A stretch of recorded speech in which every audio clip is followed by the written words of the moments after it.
RT insertion, ठीक है। RT की फुल फॉर्म क्या होती है? राइस ट्यूब, ठीक है। फर्स्टली आपके पास जो भी होता है, ठीक है, आपके पास क्या होना चाहिए? सबसे पहले हम कोई भी प्रोसीजर करने जा रहे हैं उससे पहले हमें क्या करना होता है? सबसे पहले हैंड हाइजीन करनी होती है, ठीक है। ग्लव्स भी वेयर करने चाहिए, ठीक है। हमारा प्रोसीजर है आरटी इंसर्शन, तो हमें कौन से ग्लव्स वेयर करने चाहिए? सर्जिकल ग्लव्स, ठीक है। आपके पास ट्रे कंटेनिंग होनी चाहिए, उसमें जितने भी इक्विपमेंट्स जो होते हैं मैंडेटरी होते हैं, यानी जिनकी यूज़ करना है आपको, वो सब आपके पास अवेलेबल ऑलरेडी होने चाहिए। इक्विपमेंट्स में आपको बताना चाहूँगी, इक्विपमेंट्स में क्या क्या होना चाहिए बच्चे? एक तो आरटी होनी चाहिए अकॉर्डिंग टू पेशेंट, ठीक है। पेशेंट के अकॉर्डिंग आरटी यानी राइस ट्यूब होनी चाहिए, ठीक है। बॉक्स पीसीज होने चाहिए, बॉल होने चाहिए, ठीक है। बॉल यानी कटोरी होनी चाहिए, ठीक है, स्लाइस कटोरी होनी चाहिए। और आपके पास होने चाहिए उसमें बॉक्स पीसीज होने चाहिए, 5 से 6 बॉक्स पीस आपके पास होने चाहिए, ठीक है। सर्जिकल ग्लव्स भी होगा, टॉवल होनी चाहिए, ग्रीन शीट भी होनी चाहिए, 50 ml की सिरिंज होनी चाहिए। ये कॉमन चीज़ें जो होती है मेनली। और एक लिग्नोकैन जेली 2%, ये आपके पास अवेलेबल होनी चाहिए, ठीक है। जैसे हम प्लीज़ इमेजिन करेगा, मैंने ये रख रखी है अपने पास, ठीक है। अब सबसे पहले मैं गई, ठीक है, डॉक्टर के ऑर्डर मुझे चेक करने होते हैं कि डॉक्टर ने आरटी इंसर्शन के लिए बोला है या नहीं, ठीक है। डॉक्टर ऑर्डर मैंने चेक कर लिया। डॉक्टर ऑर्डर चेक करने के बाद मैं गई, मैंने पेशेंट को प्रोसीजर एक्सप्लेन कर दिया। गुड मॉर्निंग सर, मैं आज आपकी नर्स हूँ, मुझे जो है आपके आरटी यानी राइस ट्यूब डालनी है, प्लीज़ हेल्प करिएगा। अगर आपको कोई भी डिफिकल्टी होती है तो प्लीज़ आप मुझे बता सकते हैं। अगर पेशेंट कॉन्शियस है तो, अगर पेशेंट अनकॉन्शियस है तब भी वो हमें दिक्कत तो नहीं बता पाएगा, है ना, लेकिन हम उसे फिर भी प्रोसीजर एक्सप्लेन करेंगे। पेशेंट अनकॉन्शियस है तो पेशेंट को भी एक्सप्लेन करेंगे और उसके फैमिली मेम्बर्स यानी अटेंडर को भी प्रोसीजर हम एक्सप्लेन करेंगे, ठीक है। ट्रे रेडी है, पेशेंट भी रेडी है, ठीक है। अब मुझे क्या करना है? सबसे पहले कोई भी प्रोसीजर करने से पहले हमें क्या करनी होती है? हैंड हाइजीन, ठीक है। उसके लिए सारी ज्वेलरी जो भी होती है वो रिमूव करनी है, ठीक है। उसके बाद गए, ठीक है, हैंड हाइजीन आपने अच्छे से मेंटेन कर ली है। ग्लव्स अवेलेबल है, सर्जिकल ग्लव्स, ठीक है। लाइक ये मेरी हेल्पर है, ठीक है, इन्होंने मुझे ग्लव्स खोल के दिए हैं, ठीक है। मुझे उसमें से ग्लव्स निकालने हैं, ठीक है। सर्जिकल ग्लव्स ऐसे टच नहीं करे जाते कि ये भी खोल रहे हैं और ये भी टच कर दे उसे। मैं पहन रही हूँ तो मुझे, मैं वियर कर रही हूँ तो मुझे भी वो टच करने हैं अंदर से। आउटर साइड ये टच कर सकती है, इनर साइड मुझे भी टच करनी है। समझ आया? ठीक है। इन्होंने मुझे लाइक खोल के दिए, मैंने उसको निकाला, ठीक है। सर्जिकल ग्लव्स को मैंने अच्छे से वियर कर लिया। वियर करने के बाद, ठीक है, अब क्या होता है? पेशेंट की पोजीशन क्या होनी चाहिए? प्रोसीजर एक्सप्लेन है, कंसर्न भी ले चुकी हूँ मैं, ठीक है। कंसर्न यानी रिटेन में ये मुझे परमिशन देते हैं, ठीक है, कि मैं इनके आरटी डाल सकती हूँ या इनके फैमिली मेम्बर्स ने मुझे परमिशन दी है, ठीक है। Okay ma'am. अब आरटी खोलेंगे ये, ठीक है। इन्होंने मुझे आरटी खोल के दी, ठीक है। मैंने आउटर साइड को टच नहीं करूँ, क्यों? क्योंकि मैं सर्जिकल ग्लव्स वियर करें, सर्जिकल ग्लव्स को इधर उधर टच नहीं करा जाता। सर्जिकल का मतलब ऐसे ग्लव्स जिन्हें प्रोसीजर के टाइम यूज़ करना है, उसके बाद डिस्कार्ड करना होता है। सर्जिकल ग्लव्स को बाहर से टच नहीं करना होता है, प्लीज़ ध्यान रखिएगा, ठीक है। उन्होंने मुझे आरटी खोल के दी, ठीक है।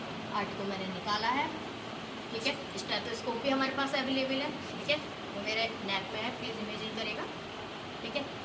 अब आरटी जो है उसको खोले हुए मैंने पकड़ रखा है, ठीक है। उसके अंदर भी एक पॉली होती है, बाहर वाले पैकिंग के अंदर भी एक पॉली होती है, ठीक है। अब उसको क्या करा? पेशेंट को हम सिटिंग पोजीशन दे सकते हैं या सेमी फॉलर्स यानी बिल्कुल बैठा हुआ पेशेंट, या हाफ बैठा हुआ यानी 30 to 45 डिग्री एंगल पे पेशेंट की पोजीशन होनी चाहिए, ठीक है। ठीक है, समझ आया बच्चे अभी तक? ठीक है। अब क्या करना है? आरटी मेरे पास है, उसको मुझे मेज़र करना है, यानी उसका नापना है कि कितने अंदर तक जानी चाहिए, ठीक है। तो ये आरटी की कैपिंग है, ये जो है ये वो पोर्शन है जो अंदर जाएगा, ठीक है। मैंने क्या करा? जो अंदर जाने वाला पोर्शन है उसको नोज पे रखा, नोस्ट्रिल के पास, यहाँ से ईयर लोब तक चेक करा, ठीक है। ईयर लोब तक टच ही नहीं करना बेटा, ठीक है, क्योंकि सर्जिकल ग्लव्स वियर है। या तो आप पहले कर लो लूज ग्लव्स पहन के मेजरमेंट, अगर आप कर रहे हो सर्जिकल ग्लव्स तो मैंने बताया ना टच नहीं करना है इधर उधर फालतू, ठीक है।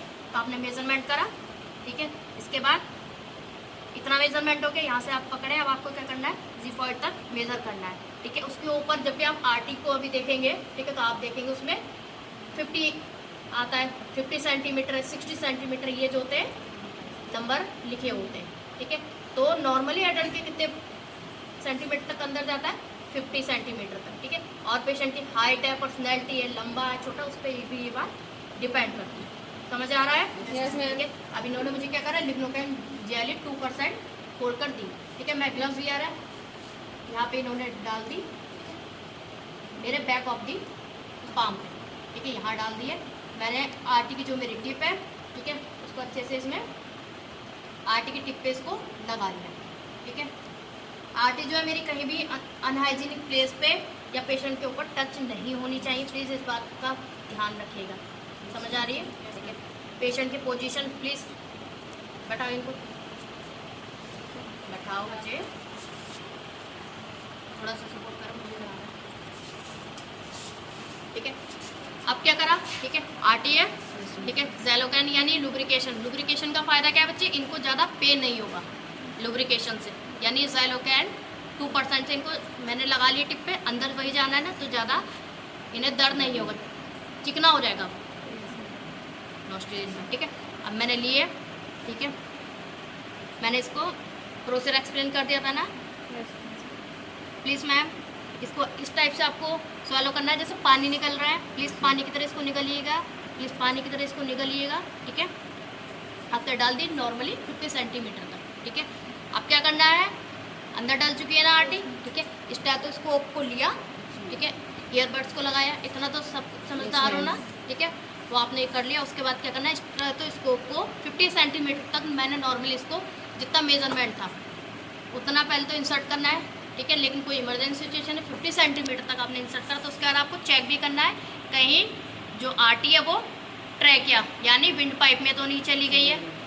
खाने की नलकी होती है ना, यानी वो कहाँ जानी चाहिए, ईसोफेगस यानी फूड पाइप में जानी चाहिए ना बच्चे, ठीक है। तो वो चेक करनी, स्टेथोस्कोप को लिया मैंने, ईयरबड को लगा लिया उसके, ठीक है, ज़िप पे लगाना है। अब आरटी की जो टिप है, ठीक है बच्चे आप आइए, ठीक है। आरटी की टिप पे आपको 50 ml सिरिंज होती है, 50 नंबर की सिरिंज होती है, ठीक है। उसको क्या करते हैं, उसके प्लिंजर को आपने पीछे लिया, उसकी टिप में आप प्लीज़ इमेजिन करेगा उसको आपने लगा दिया प्लीज़, और आपको जब मैं आपसे बोलूँगा आपको ठक करना है, ऐसे मारना नहीं है, सिर्फ सिरिंज के प्लिंजर को ठक करना है, ठीक है, अंदर पुश करना है, प्लीज़ पकड़िएगा इसको, ठीक है।